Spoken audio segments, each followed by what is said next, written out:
Hey everyone, it's Angela Irene with Aged Goodness and Budget Reload. Thank you so much for being here today.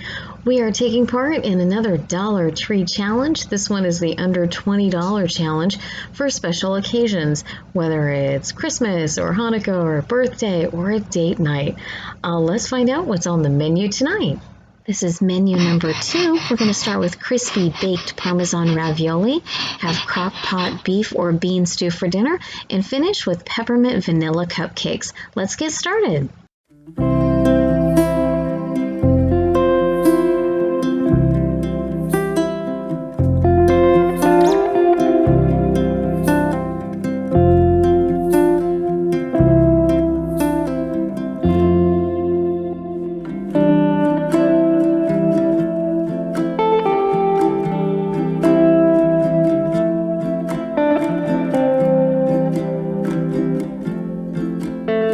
Unfortunately, the Dollar Tree doesn't have peppermint extract, and I would like the little cupcakes to be a little pepperminty.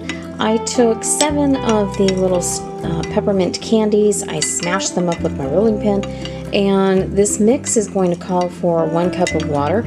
So I added them to the mix, and I'm hoping to get them to infuse that peppermint sweet taste into the cupcake batter itself. So we'll give this just a few stirs and a little bit of time to dissolve, and we'll get ready on that mix. The cake mix: 3 eggs, half of a cup of oil, and our 1 cup of infused water. We're going to go ahead and mix this up, and we'll get ready for baking.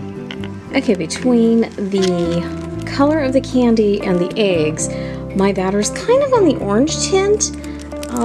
Dollar Tree does sell food coloring. I think I'm going to go ahead and add a little.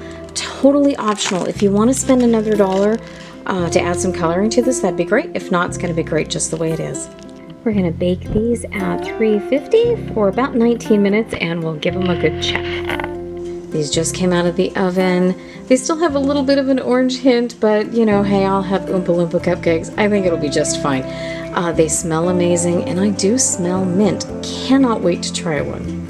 Okay, this mix made 12 large size cupcakes, and it also made 24 minis, and I think I'll take the minis, not frost those. I'll save them for Christmas morning with some hot chocolate, and we'll just dust them with a little bit of powdered sugar, and I think that'll be perfect.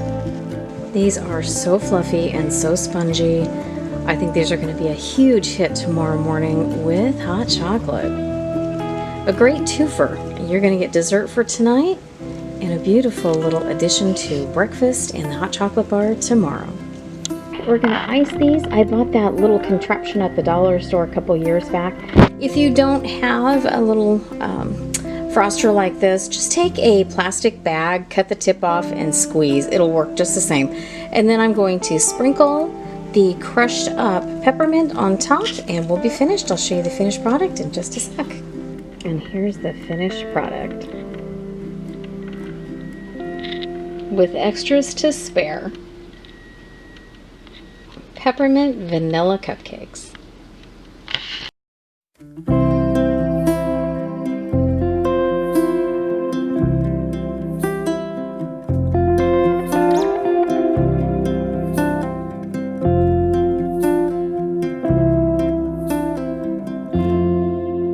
We're going to start with some boiling water. We will boil our ravioli for about 5 to 6 minutes until it floats. We don't want to overcook it. Okay, it's only been a few minutes. I did drop the heat down. You don't want to, break up the ravioli, so you don't want to boil it to death. But I turned the heat down. These are already starting to float. And I'm going to give them a few more minutes, and then I'm going to get them into an ice bath of cold water because I'm going to want them to stop cooking right away. If you have nice cool tap water, just put them in a colander and let the water run. We're in California, we're already in a drought, so I'm just going to go ahead and put them in some ice water and get that cooling off process really done quickly. Okay, these have been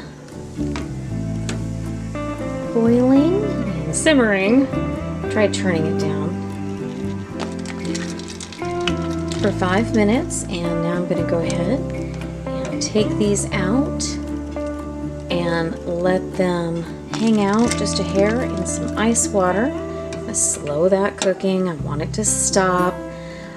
Because these are going to be baked, I mean, these are going to, get some more cooking time. So these do not have to be 100%, cooked. You do want them al dente because they're going to be baked. So you don't want them to be mushy. All right, so I'm going to let these guys hang out in here just a few minutes, and then we'll move on. While my oven is heating to 375, I have the ravioli resting on some paper towels. I'm going to go ahead and get as much water off of those as I can. Then we're going to whisk 2 eggs. That's going to be our wet. And for our dry, we have half of a cup of those Italian breadcrumbs and half of a cup of the Parmesan, which turned out to be the entire little container. This one right here. Turned out to be the entire little container, so just pour it in. And we're going to whisk those, mix that, and we'll be right back. Yeah, I have no camera girl today, so I'm going to try to do this by myself, looking through the camera. This should be fun.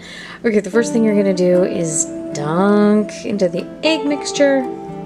You're going to coat it really, really well in this breaded mixture. Remember, it's breadcrumbs and Parmesan.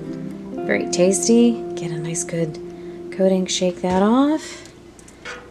And put that on a lined baking sheet, or at least a well sprayed baking sheet, because these will, stick. So make sure you've got something like that going on. Let me do the rest and we'll get moving on. So you get quite a little bit out of your $1 bag of cheese raviolis. I would suggest going ahead and getting a second bag. If you can swing that extra $1, get another bag and make a second batch. You have plenty of breading and egg to do it, and these are so good. These are going to go in the oven, 375 for 10 to 12 minutes until lightly golden and crispy. Look at these. These are just about ready to come out of the oven. I went ahead and added a couple of extra minutes. I added 3 more minutes because these are actually pretty good size raviolis. Here they are out of the oven. I'm going to go ahead and let them rest just a hair on the cookie sheet. I want them to, cool down just a little bit, crisp up a little more. And if these aren't quite dark enough, put them in for a few more minutes. The Miss likes blonde. So this is as far as I'm going to take them, but you could certainly put them in and really give them a nice golden brown if you'd like. Serve with the pasta sauce, and you have one fabulous appetizer. This is 1 bag of the raviolis. If you can swing it, get a second bag because you will want to snack on these for lunch tomorrow.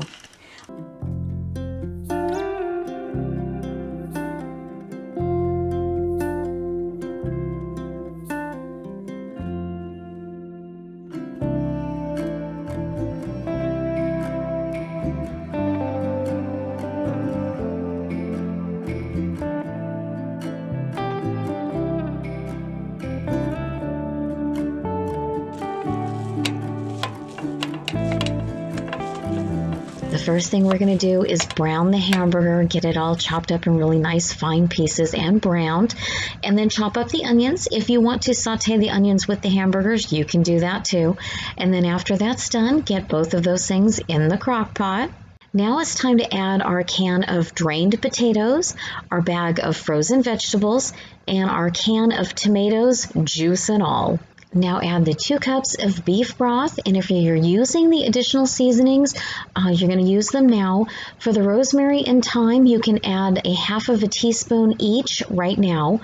But for the Worcestershire and the soy sauce, I would add half. So I would use 1 tablespoon of the Worcestershire and half of a tablespoon of the soy sauce. You can always add, but you want the flavors to meld, and you don't want it to be too salty. Add a pinch of salt, a pinch of pepper, and a pinch of garlic powder, and we're going to check it in 2 hours and adjust the seasoning as needed. If you're cooking on low, we're going to check after 4 hours. If you're cooking on high, we're going to check after 2 hours. We're going to give this a stir and taste for seasoning. Now is a good time to do a little bit of adjusting, but do not keep taking this lid off because it will take about 20 minutes for this to come back up to temperature. So no peeking after this check. And when you're done with either the 2 or 4 more hours of cooking, you are left with this wonderful, thick, hearty stew. If you have an extra couple of dollars, they have this really nice Texas home sweet cornbread mix. This is a great side if you want to make these.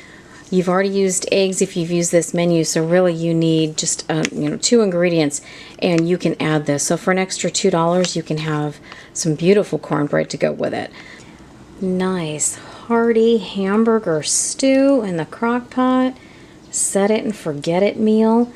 And don't forget, if you aren't crazy about using hamburger, use 2 cans of your favorite beans, drained and rinsed instead, and it will still be wonderful. We used the spices and oil I have here at the house, and we spent just $16 on this entire meal, and everything was purchased from Dollar Tree. Thank you so much for watching. We appreciate you spending time with us. Everyone be safe, take care. We'll see you soon.